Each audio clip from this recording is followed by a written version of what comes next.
From the 1960s and well into the 21st century, the Hawker Siddeley Nimrod, the pioneering jet-powered maritime patrol aircraft, played versatile roles for the Royal Air Force, whether as a bomber, a torpedo aircraft, or anything else needed to protect the United Kingdom's shores. During the Cold War, its primary mission was to safeguard the Royal Navy's Resolution-class ballistic missile submarines, which were crucial to Britain's nuclear deterrent. For years, the Nimrod patrolled the seas, always on the lookout for Russian warships and submarines that could pose a threat. Equipped with a vast bomb bay, this aircraft was capable of detecting and hunting adversaries and even saving lives.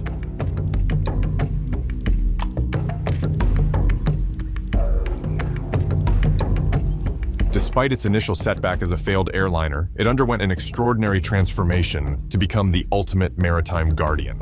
Back in 1951, the Shackleton took center stage as the Royal Air Force's top maritime patrol aircraft. It evolved from the World War II-era Lancaster bomber, but by the early 1960s, it was clearly showing signs of wear and tear. Come June 1964, the British government decided it was high time to find a replacement for their aging fleet, leading to the issuance of Air Staff Requirement 381. Several aerospace companies stepped up with their designs, ranging from modified British aircraft to international contenders, like the Lockheed P-3 Orion and the Breguet Atlantic. The real twist came when Hawker Siddeley's HS-801 clinched the contract.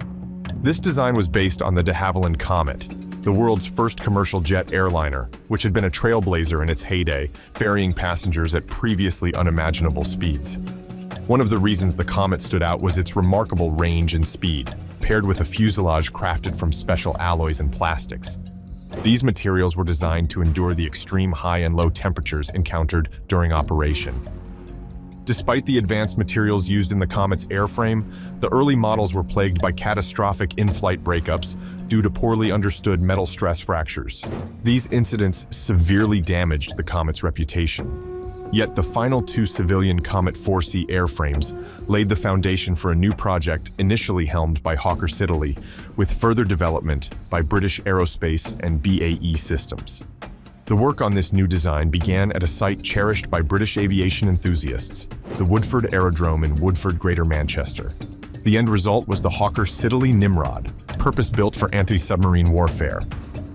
This new model represented a significant upgrade over the wartime Shackletons it was set to replace. The most notable improvement was the installation of turbofan engines, replacing the original, underpowered, and fuel-thirsty turbojets. This upgrade marked a major leap in performance and efficiency for the aircraft. Powered by 4 Rolls-Royce Spey turbofan engines, each churning out 12,160 pounds of thrust, the Nimrod became the first jet-powered maritime patrol aircraft to enter service. These turbofan engines offered impressive advantages, including a maximum speed of 580 miles per hour and the ability to soar up to 44,000 feet. Its range was equally notable, stretching up to 5,750 miles. Unlike their propeller-driven counterparts, which were easily detected underwater by standard acoustic sensors, the Nimrod's jet engines gave it a stealthy edge against the sneakiest Russian submarines. The aircraft also featured a redesigned nose assembly for radar, a modified tail unit housing the electronic warfare system, and a magnetic anomaly detector to locate naval threats. The Nimrod's complexity required a capable crew, with up to 25 members operating various onboard sonobuoy sensors and electronic warfare equipment. This sophisticated setup ensured that the Nimrod was more than just a replacement for the Shackleton. It was a formidable advancement in maritime patrol technology. Typically, a Nimrod crew numbered around 12. Among them were 2 pilots, a flight engineer, and 2 navigators. One of the most significant changes was a major fuselage modification to accommodate a massive internal weapons bay, capable of carrying up to 20,000 pounds of munitions. This payload usually included a mix of anti-aircraft, anti-ship, and anti-submarine weapons, such as nuclear or standard depth charges, naval mines, torpedoes, sonobuoys, and more. The Nimrod also made history as the largest aircraft to carry Sidewinder missiles. The first Nimrod took to the skies on May 23, 1967. A production order for 46 airframes followed. By October 1969, the first delivered variant, the MR-1, entered squadron service with the Royal Air Force. quickly establishing itself as the primary maritime reconnaissance aircraft for the RAF. The Nimrod played a crucial role in submarine detection and monitoring missions for many years. A key aspect of these operations was the emphasis on real-time intelligence sharing. When a Nimrod crew detected a submarine, they would immediately relay the information to Royal Navy frigates and other NATO-aligned ships to maintain continuous surveillance on Soviet submarines. If necessary, they could launch coordinated strikes. For decades, the specific role of these aircraft remained a closely guarded secret. It wasn't until the Cold War ended that their true purpose was acknowledged. They had often been described merely as radar calibration aircraft. The Nimrod earned a stellar reputation for its versatile roles in maritime patrol and search and rescue missions. Starting as the Nimrod MR-1, it underwent a major transformation into the HS-801 Nimrod MR-2, marking a significant phase in its history. In 1975, 35 HS-801 Nimrod MR-1 models were upgraded to the MR-2 standard, featuring significant advancements in electronic mission equipment. A notable upgrade was the replacement of the outdated ASV Mk21 radar with the cutting-edge EMI searchwater radar, greatly enhancing its capabilities. The upgrades to the Nimrod MR-2 included a state-of-the-art acoustic processor, the GEC Marconi AQS901, along with modern mission data recording and electronic support measures equipment, enhancing its maritime capabilities. The complexity of the aircraft was matched by its crew composition. 2 pilots, a flight engineer, and 2 navigators formed the flight crew, while the mission crew featured specialists such as an air electronics officer, sonobuoy sensor experts, and electronic warfare specialists, demonstrating the Nimrod MR-2's adaptability. This variant was ready just in time for the Falklands War. In April 1982, Nimrod aircraft were deployed to Ascension Island's Wide Awake airfield. Initially, their task was local patrols to defend against potential Argentinian threats. Later, they escorted the British task force to the Falkland Islands and played a crucial role in search and rescue operations. During Operation Black Buck, as Avro Vulcans carried out bombing raids, Nimrods provided essential communication support and search and rescue services. As the British task force approached the combat zone and the threat of Argentinian submarines grew, the advanced Nimrod MR-2s began to take over the roles of the older Nimrod MR-1s. Equipped with air-to-air refueling probes and additional armament, the Nimrods operated near the Falklands, carrying 1,000-pound bombs, BL-755 cluster bombs, and AIM-9 Sidewinder air-to-air missiles. These enhancements enabled extended reconnaissance missions. One notable mission, which aimed to confirm the absence of Argentinian surface vessels near the coast, spanned an impressive 19 hours and 5 minutes, showcasing the bomber's range and endurance.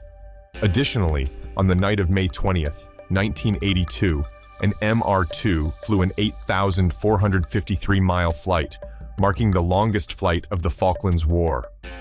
In total, Nimrod aircraft completed 111 missions from Ascension Island. During the Gulf War, the Nimrod once again proved its worth by playing a crucial role in assisting the U.S. Navy.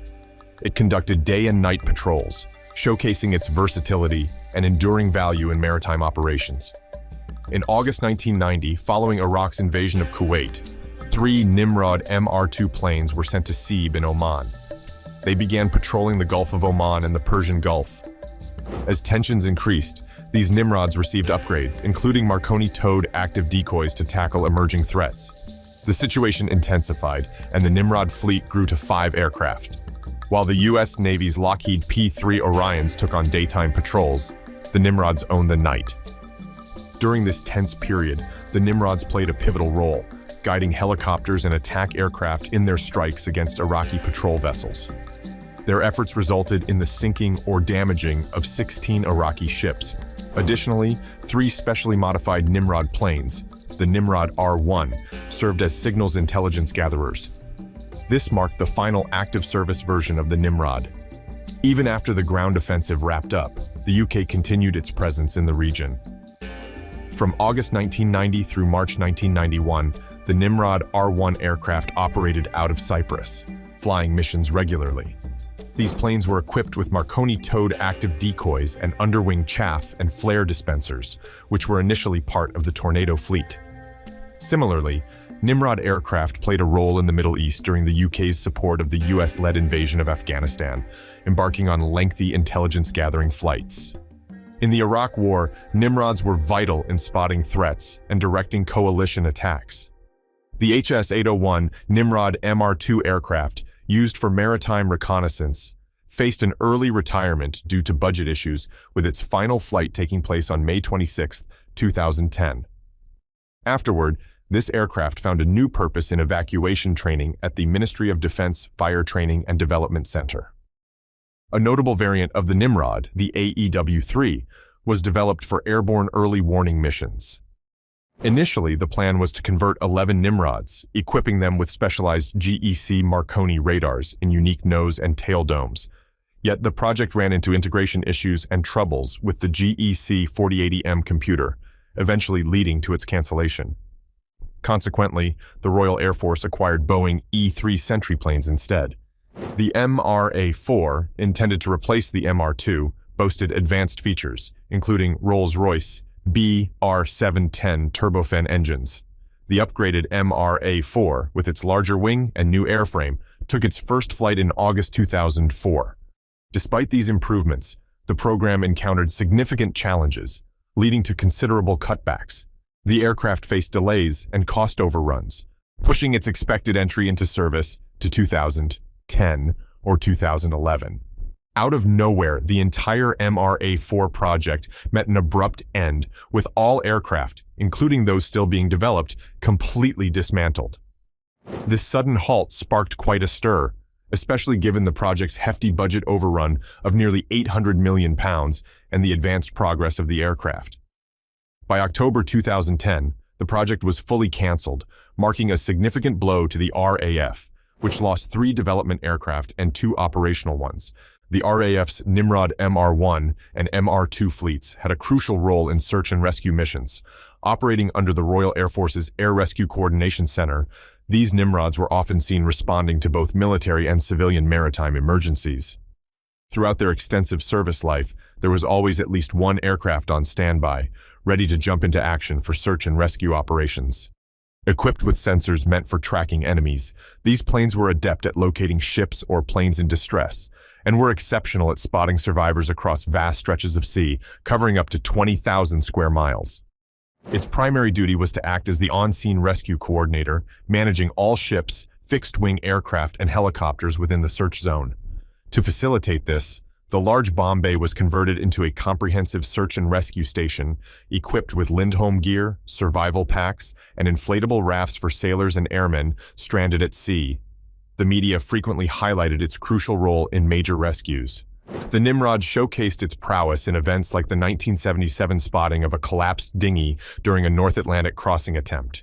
In 1979, during the disastrous Fastnet yachting race, multiple Nimrods collaborated with helicopters to locate survivors. Similarly, in 1980, following the Alexander L. Keeland rig disaster, Nimrods coordinated the search efforts, directing ships and helicopters. However, plans were afoot to replace it with Boeing P-8A Poseidon aircraft, rejuvenating the UK's long-range aerial sea patrol capabilities. This transition marked the end of the Nimrod era, a type revered for over 40 years of maritime patrol. Even though it's retired, the Nimrod's legacy lives on. To this day, it's globally acknowledged as a premier maritime patrol aircraft, celebrated for its distinctive design. The Nimrod's distinguished service left an unforgettable mark, earning it the well-deserved title of the ultimate maritime patrol aircraft.